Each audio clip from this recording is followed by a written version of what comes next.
MBS तुम्हारी कुंडली में भी एक योग है बिजनेस करने का, कुछ खास तरह के बिजनेस है जिनको तुम कर सकते हो। दूसरे की जेब में कितना पैसा है तुम्हें मालूम होता है कभी?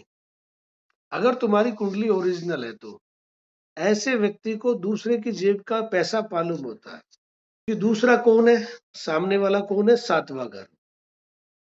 और सातवें घर में जो आदमी है, दूसरा कोई व्यक्ति है, तो उसकी पॉकेट कहाँ होगी? आठवां घर। अंदाजा नहीं लगाया पैसे का, पर इंट्यूशन बहुत होते हैं। ठीक है, कहते हैं कि जब आठवें घर में अगर बुध है तो वो दूसरे की जेब से पैसा निकलवा सकता है।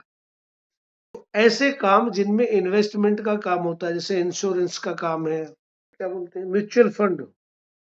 और इस कुंडली में एक अच्छी बात यह है कि इसमें अष्टम का लॉर्ड अष्टम में ही बैठा है। हाँ, तो तुम्हें एलआईसी का काम करना ही चाहिए। तुम्हें इंश्योरेंस के माध्यम से पैसा मिलेगा ही मिलेगा। अब राहु भी आकर बैठ गया। और थर्ड हाउस आपका पसीना बहाना है और चेंजेस भी आएंगे। और एट्थ हाउस डार्कनेस है, ट्रांसफॉर्मेशन। तो अभी एक आप ट्रांसफॉर्मेशन के फेज से गुजर रहे हैं। बस ये है कि अगर जब आठवां घर एक्टिव है आपका रेगुलर, तो आपको deep studies, research and inventions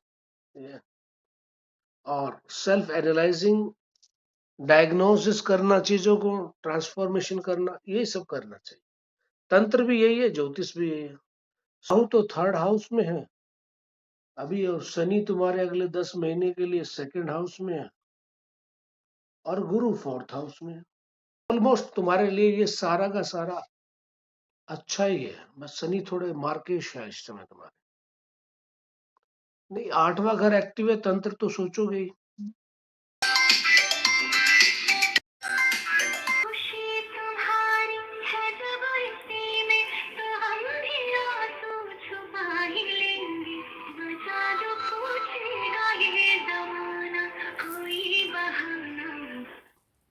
जीवन साथी की इच्छा तो बड़ी प्रबल है तुम्हारी, लेकिन कोई एक रिलेशनशिप तुम्हारा पहला टूटा है क्या? ये पहला चल रहा है? एक टूटा है। तो पहला तो तुम्हारा चला गया, ठीक है।